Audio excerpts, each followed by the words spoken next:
aí pessoal, tudo bem com vocês? Eu espero que vocês estejam maravilhosamente bem e hoje nós vamos falar de como jogar o xadrez de ataque da maneira correta, principalmente focando em sacrifícios no peão de F7.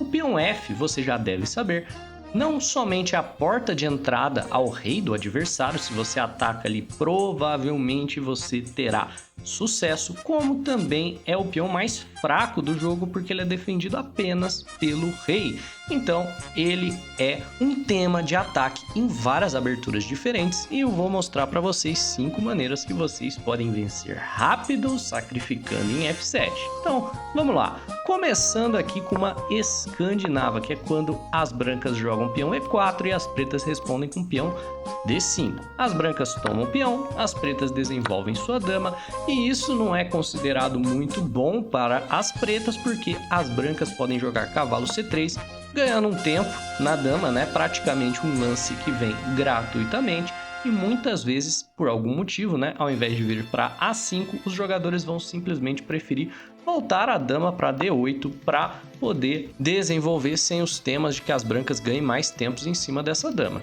Geralmente aqui as brancas seguem desenvolvendo, por exemplo, com o cavalo F3, e aqui as pretas podem jogar um lance natural, por exemplo, o cavalo F6. O bispo das brancas vem para C4 e a cravada ocorre. Muitas vezes esse bispo aqui vem para G4, cravando o cavalo, e você pode ver aqui, ó, o computador já considera isso um erro. Por quê? Porque esse bispo aqui na cravada ele pode ser alvo de táticas. Veja que ele está um pouco solto, defendido apenas pelo cavalo, mas assim como o bispo vê a dama através do cavalo, a dama também vê o bispo através do cavalo. E aqui, pause o vídeo e veja se você encontra o lance que toma vantagem desse bispo fraco para ganhar material. Se você se perguntou, é o sacrifício em F7? Pois bem, não é ainda, mas a ideia é essa. Você quer explorar que a casa F7 está fraca, está vista pelo bispo, para jogar o lance cavalo E5. Esse lance não somente bota pressão no bispo das pretas, que está sendo atacado agora pelo cavalo e pela dama. Se ele ficar aí, ele vai ser perdido, bem como o cavalo controla essas duas casas. E agora, se as pretas tomem a dama, pasmem, vem um lindo cheque mate com bispo por F7. Então você já vence rapidamente sacrificando a dama. Mas espera aí, tem como defender? Tem sim, o bispo pode voltar, mas aqui as brancas tomam o bispo, as pretas vão ter que recapturar e vamos dar uma olhadinha aqui nessa posição. Você já vê que as pretas têm peões duplos, isolados, o rei delas está aberto, as brancas têm vantagem de desenvolvimento, controle central, vão jogar D4, vão fazer o roque e a vida aqui tá ganha para as brancas, beleza? Então é só ficar de olho. Sempre que você jogar uma escandinava e esse bispo vier cravando o cavalo, ao invés de desenvolver o seu bispo aqui para E2 de maneira passiva, é sempre melhor você tirar o seu bispo para C4, onde ele fica de olho nessa casa fraca, e a gente vai ver agora outra maneira que você pode sacrificar em F7 na escandinava e dessa vez ganhar o bispo. Então vamos lá, se quando o cavalo F3 vier o oponente jogar bispo G4 direto, beleza, muita gente aqui deixaria o erro passar, jogaria bispo E2, fala assim, pô, eu não quero lidar com esse problema, né?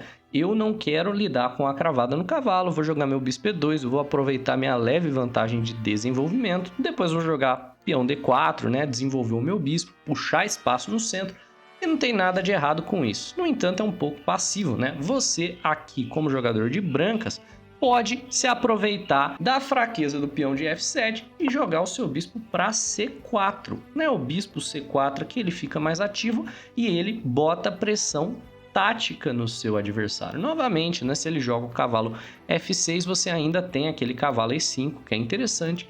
E se o seu oponente aqui não tira o bispo, não defende F7, por exemplo, não joga aqui um bispo H5 que fica de olho ali nas táticas, né? E joga, por exemplo, um cavalo C6, que é outro lance extremamente natural, ou se não, né? Peão E6 também funcionaria, porque colocaria aqui uma cadeia de peões na frente do bispo, mas digamos aqui, cavalo C6, e agora sim você estaria correto em dizer que o sacrifício direto em F7 vai ser a alternativa correta.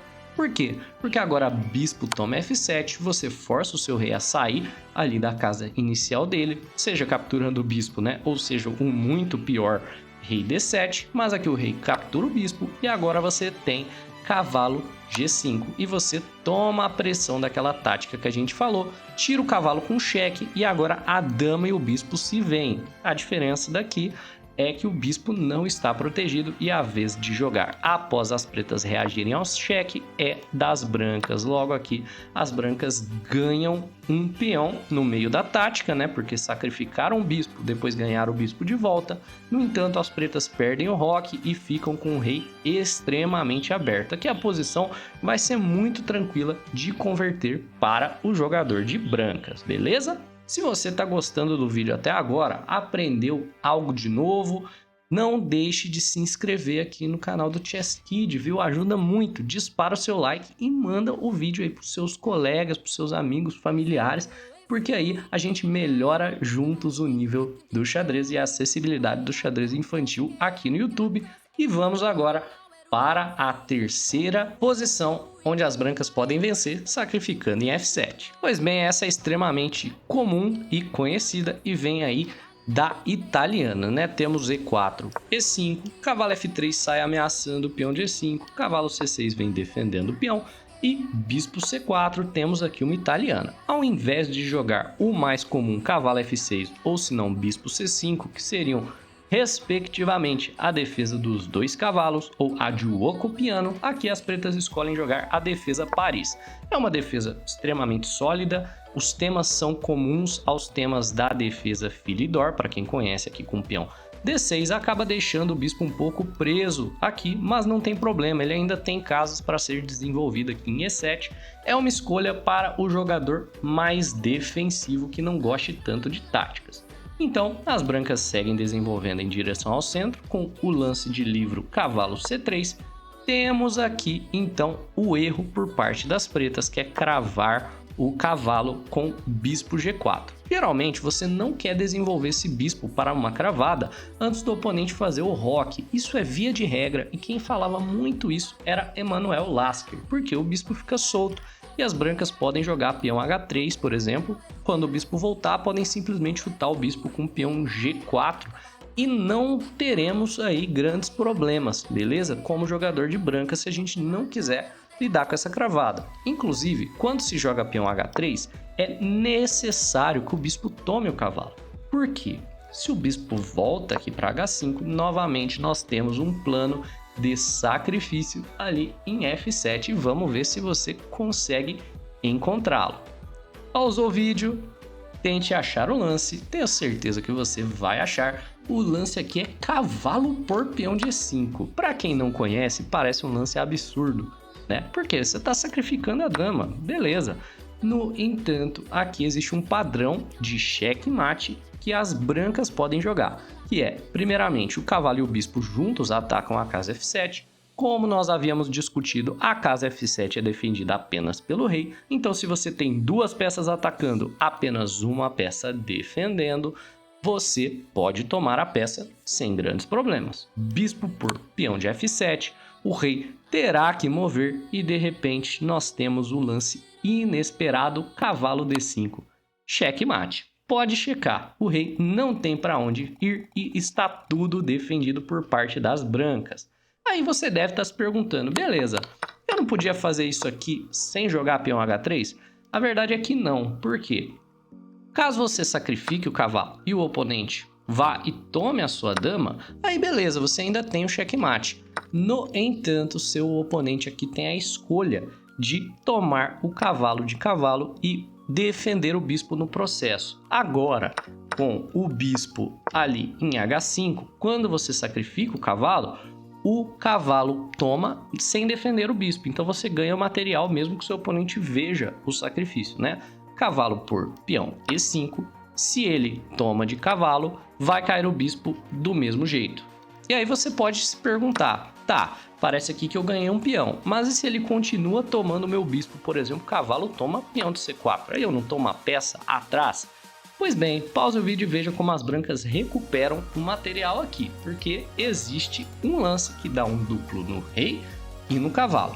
Agora que eu falei isso, né, você provavelmente encontrou. O lance aqui, ó, é dama B5. E agora as brancas vão recuperar o cavalo e se a gente fizer a contagem de material, as brancas estão com todos os seus 8 peões, enquanto as pretas não têm mais o peão E, que o cavalo tomou alguns lances atrás. Então esse sacrifício é bom, mesmo que o seu oponente saiba defender, as brancas continuam tendo vantagem porque saem com um peão na frente. E bem, muitas vezes você vai ganhar o jogo sacrificando assim, porque se o seu oponente for intermediário ou iniciante, ele não vai ver que pode capturar o cavalo ali, ele vai seco tomar a dama. Show? Então agora vamos para a quarta maneira que você pode vencer, sacrificando em F7. Dessa vez temos uma abertura do bispo, que é quando você sai simplesmente com o bispo C4 aqui na abertura, já mirando o peão de F7, então você já deve imaginar que nessa abertura temos esse tema como um tema extremamente comum. Aqui o oponente defende de maneira simétrica, né? Bispo C5 é extremamente natural para as pretas e você pode seguir sacrificando um peão em D4. E veja que é um lance de livro, esse gambito aqui é muito famoso. Qual é a ideia do gambito? Se as pretas tomam o peão, você já possui, é isso mesmo, já tem o seu sacrifício lá em F7. Dama H5 parece um lance bom, né? Tentando fazer o mate do pastor enquanto você ataca o bispo do seu oponente. No entanto, ele não vai funcionar porque o lance dama E7 defende o bispo e defende o checkmate. Então, se você tem uma boa visão tática, você devia estar achando que o golpe era esse, né? No entanto, não é ainda. Você precisa sacrificar o bispo primeiro e na sequência você pode jogar o seu dama H5 e agora você captura o bispo. E o material está igual, né? Você sacrificou um peão para fazer isso acontecer, tomou um peão do seu oponente. No entanto, a posição é muito melhor para o jogador de brancas, porque ao final das contas, né, o rei do oponente não vai ter como fazer o roque, enquanto você vai sim ter como fazer o seu roque. Esse peão vai ficar fraco no final da linha, a posição é muito superior para as brancas. E não tem problema você fazer esse sacrifício de peão. Se o seu oponente captura de bispo, você joga aqui o seu cavalo F3, bota pressão no bispo, tenta ganhar o seu material de volta. Aqui, por exemplo, vai seguir cavalo C6 e você tem muita compensação pelo peão. Você pode fazer o seu roque, ele vai estar atrás em desenvolvimento e se ele bobear em qualquer momento, ele acaba entregando aí o peão de volta. A posição aqui está perfeitamente igual, mesmo que o seu oponente defenda perfeitamente. Então, vamos agora para o último sacrifício temático ali em F7, que você provavelmente também já conhece, mas eu vou trazer algumas informações adicionais. Vamos lá, agora temos uma posição que também parte da italiana, né? Abertura italiana com bispo C4. No entanto, aqui o seu oponente acaba jogando o lance mais comum, cavalo F6, a defesa dos dois cavalos contra-atacando o peão de E4. Você aqui provavelmente já conhece o ataque fegatelo que vem com o cavalo G5. Qual é a ideia? Você está botando pressão em F7 com duas peças. Novamente, o peão de F7 é defendido apenas aí pelo rei do oponente. Logo, você está ameaçando tomar aí em F7, caso, por exemplo, o oponente chute o seu cavalo. E aqui você tem um ataque duplo na dama e na torre do seu adversário. Show!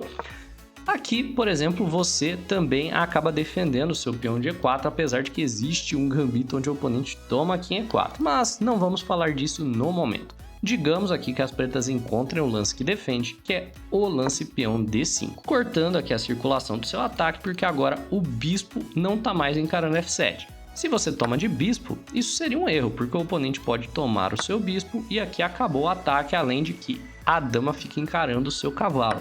Logo, você precisa tomar de peão e muitas vezes o seu oponente vai falar: beleza, agora eu vou simplesmente tomar o peão aqui de D5, de cavalo, e tá tudo bem, né? No entanto, não tá. Por quê? Porque cavalo por F7 ainda funciona. Você vai falar: mas como que funciona? Não tá mais atacado duas vezes, tá atacado uma vez só, né? O bispo não vê mais o cavalo. Pois bem, no entanto, esse sacrifício ele é temático porque após o rei capturar, as brancas podem jogar aqui, ó, dama F3 e elas botam pressão no cavalo, que agora está atacado duas vezes, defendido apenas uma, e pressão no rei do adversário. Muitas vezes, inclusive, o rei das pretas vai tentar se esconder, né? Voltando aqui a qualquer uma dessas casas e o cavalo vai cair. Então, o que o rei precisa fazer? Ele precisa vir aqui para a casa E6. Digamos, por exemplo, que um simples rei G8 seja jogado. Agora o checkmate é imparável, porque as casas brancas estão todas abertas. Como eu disse, o peão F é a casa para o rei do seu oponente.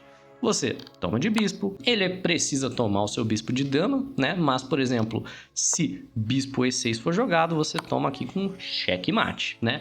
E se o rei vai para qualquer uma dessas casas aqui, vai cair o cavalo. Você pode simplesmente tomar aqui de bispo e você tem uma vantagem, além de que você está ameaçando ali checkmate em F7 de novo. Então, o que seu oponente tem que fazer? Ele tem que jogar aqui rei E6.